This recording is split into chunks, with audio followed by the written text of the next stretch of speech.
मेरे प्यारो topper students, आज जो physical chemistry class 12 CBSE board है, उस सीबीएसई बोर्ड का जो फर्स्ट चैप्टर है, जो फिजिकल केमिस्ट्री का पार्ट्स आता है, वो पार्ट्स क्या है? सॉल्यूशन है। उन सॉल्यूशन का मोस्ट इम्पॉर्टेंट जो फार्मूला है, उस फार्मूले से सभी न्यूमेरिकल को कैसे सॉल्व किया जाएगा, या इंडेक्स का न्यूमेरिकल हो या तो क्या हो, एग्जाम्पलर का न्यूमेरिकल हो या तो क्या हो, एक्सरसाइज का न्यूमेरिकल हो, उन सभी न्यूमेरिकल को अगर सॉल्व करना है तो इन सभी फार्मूले को अच्छे से बार बार रिपीट करेंगे और सभी न्यूमेरिकल को आप क्या करेंगे? सॉल्व करेंगे, जिससे आपका प्लस पॉइंट होगा। प्लस पॉइंट में चलते हैं हम लोग। सीबीएसई का जो फर्स्ट चैप्टर, या यूपी बोर्ड हो या सीबीएसई बोर्ड हो या आईसीएसई बोर्ड है, मैक्सिमम सिमिलर ही सभी फार्मूले होते हैं, उससे घबराने की कोई बात नहीं है। मेरा यही कोशिश है कि आप लोग टॉपर हैं तो टॉपर ही बने रहिए, क्वेश्चन को सॉल्व करिए, आगे बढ़िए। मोलरिटी है, molarity equal to number of moles of solute upon volume of solution in litre. ये रिप्रेजेंटेशन है। Capital M equal to small N upon V litre. इस लीटर को मिलीलीटर में बदलेंगे तो किससे होगा? 1000 से मल्टीप्लाई। अब आता है molarity equal to number of moles of solute in 1000 upon volume of solution in millilitre. Capital M equal to small M into 1000 upon volume millilitre में आता है। ठीक है। अब आता है जो मिलीलीटर में आ रहा है, उन सभी मिलीलीटर को के बाद आपका नंबर ऑफ मोल्स आता है। Number of moles is equal to होता है given mass upon molar mass. Given mass is equal to क्या होता है? Molar mass. तो molarity is equal to mass of solute into gram into 1000 upon molar mass upon solute into volume of solution in millilitre. इसको आसानी से आप solve कर सकते हो। इसके आगे आपके स्क्रीन पे आता हो, दिखाई दे रहा है कि आपका नेक्स्ट क्या है। ठीक है, नेक्स्ट यही है जो मोलरिटी है। क्या है? मोलरिटी। ठीक है। Capital M small W into 1000 upon small M into volume millilitre. Molarity is equal to question M1V1 is equal to M2V2। Molarity is equal to percentage strength of solution into density upon 10 upon molecular mass. M is equal to percentage into density into 10 upon small M. आपके दिमाग में होना चाहिए, जो density होती है तो density is equal to mass upon volume. क्या होता है? Mass upon volume. तो volume is equal to density mass upon density. Molarity, अगर नॉर्मेलिटी के बेस पर मोलरिटी का क्वेश्चन आता है, या बेसिसिटी एसिडिटी का आता है, तो बेसिसिटी का क्वेश्चन कैसे सॉल्व करेंगे, एसिडिटी का क्वेश्चन कैसे आप सॉल्व करेंगे, इन सभी क्वेश्चन को सॉल्व करने का तरीका यही है। तो molarity is equal to normality into basicity. Basicity मतलब एसिड में जितना H+ आयन हो। Normality, molarity is equal to normality upon acidity. Acidity मतलब किसी भी बेस में OH- आयन कितना प्रेजेंट है। तो ये आपके माइंड में होना चाहिए। ठीक है। उसके बाद आता है इसका यूनिट। अगर यूनिट आपको एक्सप्लेन करना ही है मोलरिटी का, कभी कभी यूनिट ही आपसे क्रॉस क्वेश्चन कर देता है कि यूनिट इसकी क्या होती है। ठीक है। तो यूनिट को एक्सप्लेन करने का यही तरीका है कि मोल पर लीटर मोलल है, मोल डेसी मोलर होता है। एक क्वेश्चन आता बार बार आपका एमसीक्यू का क्वेश्चन है कि मोलरिटी क्या टेम्परेचर पर डिपेंड करेगा? यस, क्योंकि वॉल्यूम टेम्परेचर पर डिपेंड करता है। समझ में आया? क्योंकि वॉल्यूम है तो वॉल्यूम को हीट करोगे तो हमेशा वो किस पे कन्वर्ट हो जाएगा? हीट होने पर वो इसके वॉल्यूम चेंज होने लगेंगे। अब आता है कुछ ऐसे मोलरिटी के पॉइंट्स हैं, उस पॉइंट को आप अच्छे से क्या करेंगे? मेंशन करेंगे, जिससे आप आसानी से क्वेश्चन को क्या करेंगे? सॉल्व कर लेंगे। रिप्रेजेंटेड बाय क्या है? मोलरिटी। मोलरिटी को किससे हम रिप्रेजेंट करेंगे? तो रिप्रेजेंट करने का ये देखिए, molarity equal deci molar solution M/10। Molarity के टाइट्रेशन में जब M होता है तो M की वैल्यू हमेशा 1 होती है। तो जब 1 होती है तो उसकी वैल्यू क्या होती है, डिवाइड करोगे तो डेसी मोलर सोल्यूशन में मोलरिटी की वैल्यू 0.1 होता है। सेमी मोलर सोल्यूशन में तो सेमी मतलब सेंटीमीटर, 1/100 1/100 0.0 मोल पर लीटर। उसके बाद आता है क्या, सेंटीमोलर। जो सेंटीमोलर होता है तो सेंटीमोलर में जो मोलरिटी की जो वैल्यू होती है m/2, m की वैल्यू टाइट्रेशन में 1 होती है, तो इसको डिवाइड करेंगे तो 0 पॉइंट क्या हो जाएगा 5। तो ये मोलरिटी का क्वेश्चन हो गया। अब आपके स्क्रीन पे आता होगा क्या, मोलैलिटी। आप आराम से देखिए, सभी फार्मूले को टच करते रहिए जिससे आपका क्वेश्चन अच्छे से अच्छा सॉल्व होगा। समझ में आया? तो ये सॉल्व होने का तरीका है, इससे अपन आसानी से सॉल्व करें। Molality is equal to number of moles of solute और volume of solution in kg. Kg को ग्राम में कन्वर्ट करेंगे, 1000 से मल्टीप्लाई करेंगे, ठीक है।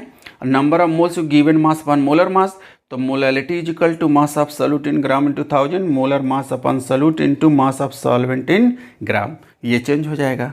कुछ ऐसे क्वेश्चन हैं जो मोलैलिटी के जो सॉल्व करने का आता है क्वेश्चन, ठीक है। तो mass of solute is equal to number of moles into molecular mass, mass of solvent is equal to mass of solution minus mass of solute, 1 gram पर मिलीलीटर, वॉल्यूम जो होता है 1000 ग्राम पर लीटर के हो जाता है। इस क्वेश्चन को सॉल्व करने का सब तरीका है। अब देखिए ध्यान से, अगर इन क्वेश्चन को सॉल्व करना है तो कैसे आप सॉल्व करेंगे, ठीक है। तो सॉल्व करने का तरीका देखिए ध्यान से, जो आता है इसका यूनिट देखिए, मोलैलिटी का, मोलैलिटी का मोल पर केजी या मोल पर केजी इनवर्स मोलल। क्या मोलैलिटी टेम्परेचर पर डिपेंड करेगा? नहीं, क्योंकि मास कभी टेम्परेचर पर डिपेंड नहीं करता है। अब आता है नॉर्मेलिटी। क्या आता है? नॉर्मेलिटी। अगर नॉर्मेलिटी देखा जाए तो normality is equal to number of gram equivalent of solute upon volume of solution in gram. Normality is equal to strength of gram per litre upon equivalent of solute. Normality is equal to equivalent mass of solute in gram into 1000 upon equivalent mass into volume of solution in millilitre. ये हो गया। Equivalent mass equal to molar mass upon valence ईयर ion, इसको आप represent कर सकते हैं। इसके बाद आपके स्क्रीन पे आ रहा होगा, ध्यान से देखिए अच्छे से। कहीं डाउट हो तो ज़रूर कमेंट बॉक्स में कमेंट कीजिए, जिससे आपका सभी क्वेश्चन का सॉल्व किया जाएगा।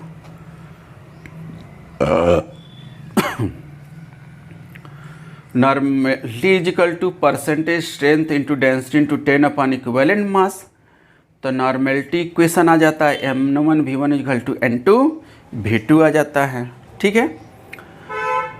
अब थोड़ा शॉर्ट क्वेश्चन है, MCQ के बेस पे आता है।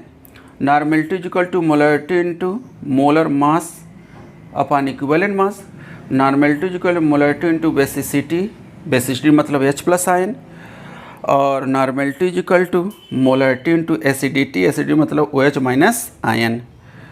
नॉर्मेलिटी इज इक्वल सॉल्ट के बेस पर सॉल्व करना है, तो molarity is equal to total positive valency of metal atom. Equivalent mass of salt is equal to molar mass of salt upon total positive valency of metal atom. Normality is equal to molarity into number of electron lost और gain by 1 molecule of the given substance. Equivalent mass of an oxidizing और reducing agent, तो molar mass upon number of electron lost और gain by 1 molecule of the substance. तो ये आपका क्या हो गया? नॉर्मेलिटी कंप्लीट हो गया। इसके बाद आता है, क्या नॉर्मेलिटी दिखाई दे रहा होगा आपके स्क्रीन पे, ठीक है। नॉर्मेलिटी का यूनिट क्या होता है? नॉर्मेलिटी का जो यूनिट होता है, उस यूनिट में अगर आपको देखा जाए तो नॉर्मेलिटी का equivalent per litre each compound और molecular mass equal to the क्या, ठीक है, किसके इक्वल होता है? इक्विवेलेंट मास के। नॉर्मेलिटी किस पर डिपेंड करता है? टेम्परेचर पे, ठीक है, क्योंकि वॉल्यूम किस में है? मिली लीटर में है। अब आता है ppm ऑफ सोल्यूशन। क्या आता है? ppm of solution.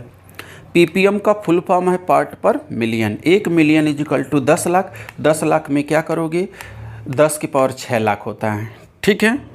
अब आता है ppm is equal to number of, क्या कहोगे? Number of part of component upon total mass of solution into 10 की पावर 6। तो अब यहाँ वॉल्यूम मास बाई वॉल्यूम के बेस पर अगर इसको सॉल्व किया जाएगा तो कैसे इसको सॉल्व किया जाएगा? तो part ppm by volume of solute upon volume of solution into 10 की power 6, ppm by mass of solute in gram upon mass of solution in gram into 10 की power 6, ppm by mass by volume mass of solute in gram upon mass of solution in millilitre into 10 की power 6। ये आपका ppm का formula है। अब आता है क्या? ठीक है। क्या ppm टेम्परेचर पर डिपेंड करेगा? कभी डिपेंड नहीं करेगा, क्योंकि मास है। इसकी यूज कहाँ करोगे? एयर पॉल्यूशन हो या एटमॉस्फेरिक पॉल्यूशन है, हार्डनेस ऑफ वाटर हो, तो हम वहाँ पर हम किसका यूज करते हैं? ppm का। The concentration of pollutant in water और atmosphere often express in the term of ppm या ग्राम माइक्रोग्राम पर मिलीलीटर होता है। अब आपके स्क्रीन पर दिखाई दे रहा होगा मोल फ्रैक्शन। अगर मोल फ्रैक्शन को फाइंड करना है तो इसको 3 तरह का फार्मूला आपको यूज करना। पहले तो मोल फ्रैक्शन ऑफ सॉल्यूट, फिर मोल फ्रैक्शन ऑफ सॉल्वेंट, फिर मोल फ्रैक्शन आता है। तो mole fraction of component is equal to number of moles of component upon total number of moles of all component. तब इसके बेस पर आता है मोल फ्रैक्शन ऑफ सॉल्यूट। तो मोल फ्रैक्शन ऑफ सॉल्यूट के बेस पर देखा जाए XA is equal to Na upon Na plus NB। Mole fraction of solvent दिखाई दे रहा होगा अच्छे से स्क्रीन पर आपके।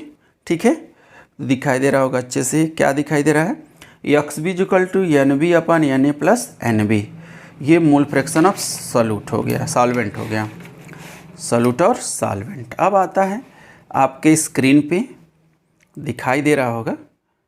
ठीक है, कहा जा रहा है कि mole fraction of solute plus mole fraction of solvent is equal to mole fraction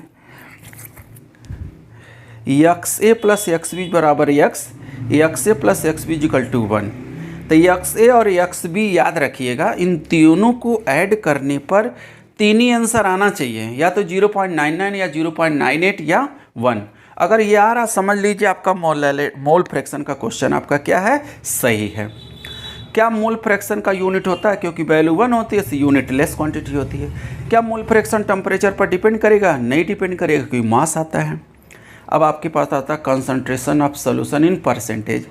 concentration of solution of percent कितने टाइप के होते हैं? 3 type. Mass percentage, volume percentage, mass by volume percentage.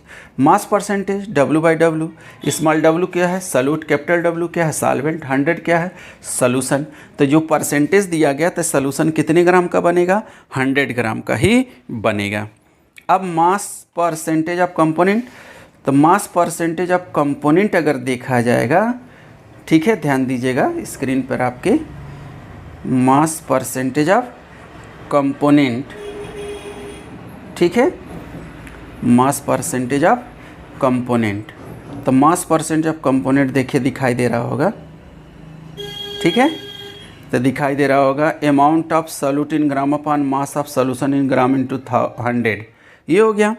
इसको जब आप देखेंगे, सॉल्व करेंगे, तो वो आपका आ जाएगा क्या? ध्यान दीजिएगा। ठीक है, तो mass percent component is equal to mass of solvent gram into 100 upon mass of solute in gram plus mass of solvent in gram. Small w upon capital W। ठीक है, small WA upon small WA plus capital WB into 100। क्या mass percent temperature पर depend करेगा? कभी depend नहीं करेगा। ठीक है, उसके बाद आता क्या? मास परसेंट का कहाँ यूज करोगे? Industrial chemical application. Industrial chemical application में क्या यूज करोगे?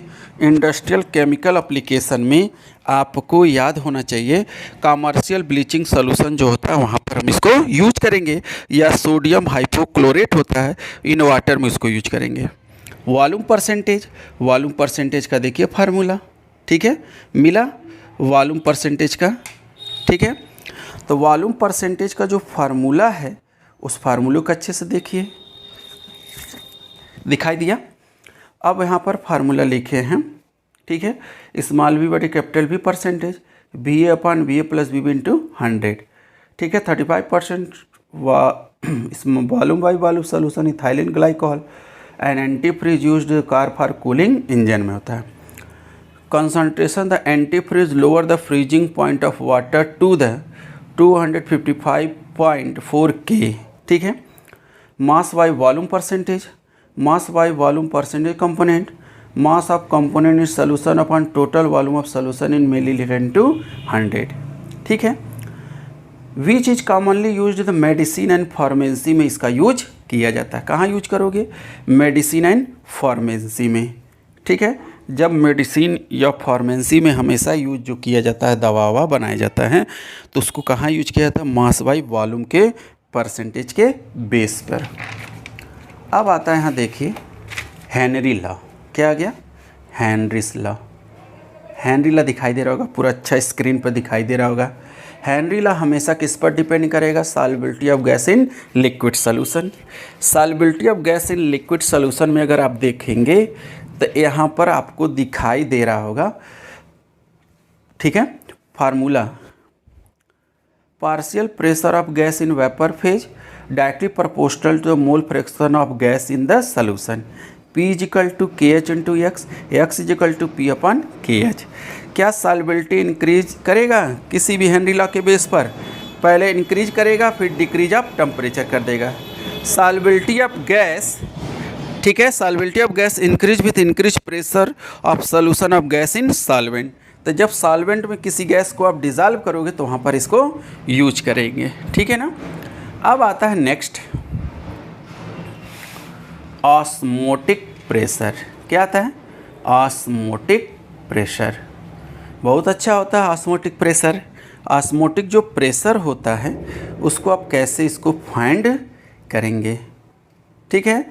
Osmotic pressure for any ideal solution P is equal to NRT। For dilute solution देखा जाए pi V is equal to NaST।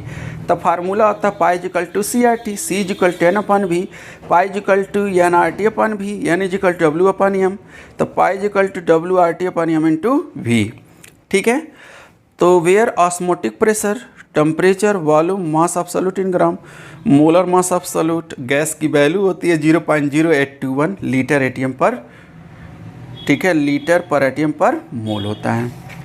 अब आगे आप देखिए स्क्रीन पर राउल्स लॉ, बहुत ही प्यारा टॉपिक है जो राउल्स लॉ होता है। तो राउल्स लॉ में देखिए क्या आप कहेंगे, ठीक है। वेपर प्रेशर पर डिपेंड करेगा, liquid solution P minus PS upon P is equal to small n upon small n plus capital N। अगर सोल्यूशन के बेस पर देखा जाए तो n स्मॉल n जो सोल्यूट है वो निग्लेजिबल होगा किसके कंपेरिजन? द सॉल्वेंट के। तो जब सॉल्वेंट के बेस पर जब ये निग्लेजिबल होगा तब फार्मूला हो जाएगा P minus PS upon P small n upon capital N। तो निग्लेजिबल की वैल्यू हमेशा क्या होती है? 0 होती है। जब 0 होगा तो कैसे देखोगे? तो P minus PS upon P small w into capital small m into capital W। Relation between the molality and relative lowering in vapour pressure. तो रिलेशन का जो फार्मूला आएगा मोलैलिटी का, तो P minus PS into 1000 upon PS into capital M molality. समझ में आया? अब आता है क्या, ठीक है, देखिए ध्यान से, आपके स्क्रीन पर आ रहा होगा, लास्ट है क्या दिखाई दे रहा होगा, elevation in boiling point, elevation of boiling point का सेकेंड नाम होता है इविलियोस्कोपी। क्या होता है? इविलियोस्कोपी। इविलियोस्कोपी हमेशा delta TB is equal to T2 minus T1 for 100 degree Celsius के लिए, क्योंकि वाटर का हाईएस्ट बॉइलिंग पॉइंट कितना होता है? 100 डिग्री सेल्सियस।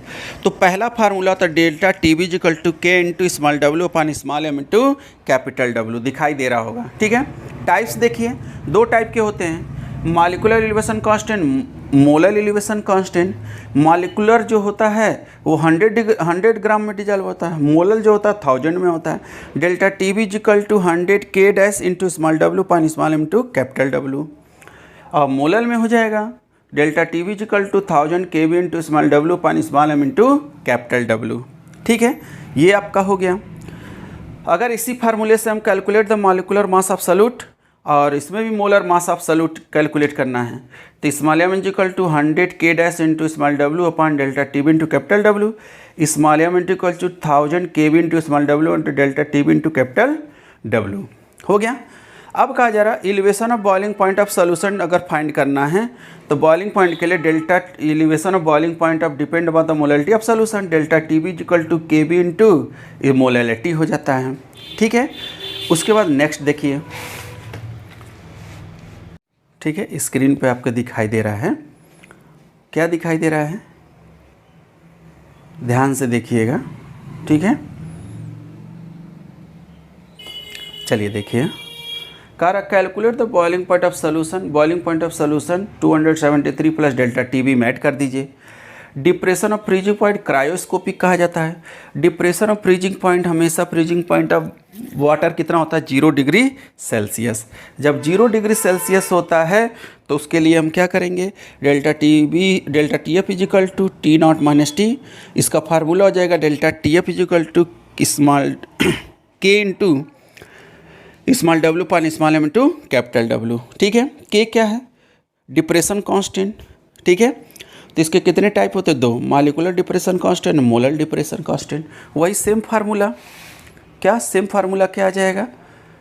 ठीक है, अगर मॉलिक्यूलर होगा तो 100 ग्राम में डिजॉल्व होगा, और मोलर होगा तो 1000 में होगा। Delta T F is equal to 100 K dash into small W upon small M into capital W, delta T F is equal to 1000 K F into small W small M into capital W. इसी दोनों फार्मूले से अगर हमको molecular molar mass calculate करना है solute का, तो फार्मूला आपके यहाँ दिखाई दे रहा है। कह दे रहा है calculate the boiling point freezing point of solution, तो जितना आएगा डेल्टा टी एफ 273 से क्या कर दीजिएगा, माइनस कर दीजिएगा। क्या कर दीजिएगा, माइनस कर दीजिएगा, जिससे आपका आसानी से क्या हो जाएगा, क्वेश्चन सॉल्व हो जाएगा। समझ में आए ना, देखिएगा ध्यान से, स्क्रीन से कट नहीं रहा है ना, नहीं, हो गया। उसके बाद देखिए आ रहा है फ्रीजिंग पॉइंट सोल्यूशन हो गया। अगर मान लीजिए molar enthalpy of fusion of solvent देखा जाए, तो के एफ इजिकल टू इस capital M gas constant delta T F थाइजोन एवन फ्यूजन, और मोलर इंथैल्पी ऑफ वेपराइजेशन है तो बॉइलिंग पॉइंट में होगा, तो K B is equal to R into M into delta T V upon 1000 and vaporization enthalpy of vaporization. अब आता है वांट्स ऑफ फैक्टर, क्या आता है, वांट्स ऑफ फैक्टर। तो वांट्स ऑफ फैक्टर के बेस पर अगर सॉल्व किया जाएगा तो देखिए वांट्स ऑफ फैक्टर, तो वांट्स ऑफ फैक्टर के बेस पर अगर हम इसको सॉल्व करेंगे, ठीक है, तो देखिएगा ध्यान से। ठीक है, van't Hoff factor is equal to normal molar mass upon abnormal molar mass, van't Hoff factor observe colligative property और calculated colligative property, total number of moles of particle after the association और dissociation upon number of moles of particle before association और dissociation, I is equal to del naught upon del. अब आता है van't Hoff factor modified the equation for colligative property, relative lowering in vapour pressure के base पर solvent देखा जाएगा, P minus P S upon P I into small N upon capital N. यह formula आपको दिखाई दे रहा होगा स्क्रीन पे। ठीक है, दिखाई दे रहा होगा, अच्छे से देखिएगा, अगर कहीं डाउट हो तो बताइएगा। P minus P S upon P I small W into capital small M into capital W. Elevation of boiling point के बेस पर पॉइंट ऑफ फैक्टर का रिलेशन देखा जाएगा तो क्या होगा, तो आपका जो रिलेशन होगा delta T B I into K B into small m. K B का जो फार्मूला हो जाएगा तो मिलेगा delta T B equal to I into K B into small W into 1000 upon small M into capital W. अब आता है depression of freezing point of solution के बेस पर van't Hoff factor, delta T F is equal to I into K F into small M, ये formula हो जाएगा। Osmotic pressure of solution of want Hoff factor, osmotic pressure of solution of want Hoff factor के base पर अगर इसको solve करें तो हमको मिलेगा क्या, ठीक है, pi is equal to I N R T upon भी, तो एन की वैल्यू चेंज करेंगे, number of moles given mass upon molar mass, pi is equal to I small डब्ल्यू R into T upon M into V. हो गया। अब आता है आपके पास डिग्री ऑफ डिसोसिएशन। क्या आता है? Degree of dissociation and association. तो डिग्री ऑफ डिसोसिएशन का फार्मूला है अल्फा इज इक्वल टू 1 का फैक्टर -1 और small M into 1। Degree of association alpha is equal to I -1/1/n-1। ठीक है, ये आपका degree of association and dissociation. Ideal gas equation obey the Raoult's law किस पर फाइंड करेगा? Obey the Raoult's law. Raoult's law के P is equal to P not A into X, solvent के base पर P V is equal to P not A into X B. Total pressure के लिए होगा vapour pressure P is equal to P A plus P B. जितने भी ideal solution होगा और Raoult's law पर फॉलो करेंगे। मैक्सिमम इंथैल्पी हो या मिनिमम वॉल्यूम हो तो हमेशा ऑलवेज क्या आइडियल सोल्यूशन में 0। बेंजीन एंड टॉल्विन सेम ग्रुप के होना चाहिए, जितने भी फंक्शनल ग्रुप हो या एलिफैटिक हो या एरोमेटिक हो, सेम अगर ग्रुप के एलिमेंट कंपाउंड हो तो हमेशा आइडियल सोल्यूशन को रिप्रेजेंट करेगा। किसको रिप्रेजेंट करेगा? आइडियल सोल्यूशन को रिप्रेजेंट करेगा। नॉन आइडियल सोल्यूशन देखिए आपके सामने। अगर नॉन आइडियल सोल्यूशन को देखा जाए तो ये आपके सामने दिखाई दे रहा है। ठीक है, नॉन आइडियल सोल्यूशन, जितने भी नॉन आइडियल सोल्यूशन होते हैं वो कभी भी राउल्ट लॉ पे फॉलो नहीं करते हैं। तो राउल्ट लॉ जब फॉलो नहीं करेंगे तो कभी भी उनकी एंथैल्पी और वॉल्यूम कभी 0 नहीं होगा। जितने भी नॉन आइडियल सोल्यूशन उसके 2 टाइप होते हैं, एक पॉजिटिव डेविएशन और एक निगेटिव डेविएशन। पॉजिटिव डेविएशन हमेशा याद रखना, जो सॉल्यूट का मोल फ्रैक्शन और प्रेशर होगा वो अधिक होगा किससे? प्रेशर ऑफ सॉल्यूट के लिए। ठीक है, total always greater than P A not A plus P B not B X B. Solute और सॉल्वेंट से अधिक होगा किसका? टोटल प्रेशर के लिए। अब यहाँ पर एग्जांपल देखिए, दोनों डिफरेंट ग्रुप के होना चाहिए नॉन आइडियल सोल्यूशन, क्योंकि सेम ग्रुप के होंगे तो ideal solution, same functional group के होंगे तो आइडियल सोल्यूशन शो करेंगे। अगर डिफरेंट के होंगे तो नॉन आइडियल सोल्यूशन को रिप्रेजेंट करेंगे। समझ में आए? तो ये एग्जाम्पल आपके सामने दिखाई दे रहा होगा। निगेटिव डेविएशन हमेशा क्या होता है? लेस देन होता है। क्या होता है? लेस देन होता है। इसके एग्जाम्पल हैं। तो ये पूरा आपका सोल्यूशन का पूरा टोटल क्या है? ठीक है, ये पूरा टोटल ये फार्मूला था। अगर अच्छे से आप रिवीजन कर लेंगे तो 100% है कि आप टॉपर होंगे। तो अगर टॉपर होना है तो 100% है कि आपको बार बार इसको रिपीट करना पड़ेगा और इस टाइप का न्यूमेरिकल आपको बार बार सॉल्व करना पड़ेगा। अगर आप बार बार न्यूमेरिकल को सॉल्व करेंगे तो 100% है तो कोई भी नहीं रोक सकता आउट ऑफ 100 में 98, 99 या 97 आ जाए ना। ठीक है, हमारी कोशिश यही है कि आपको 100 में 100 दिलाना। ठीक है, ओके।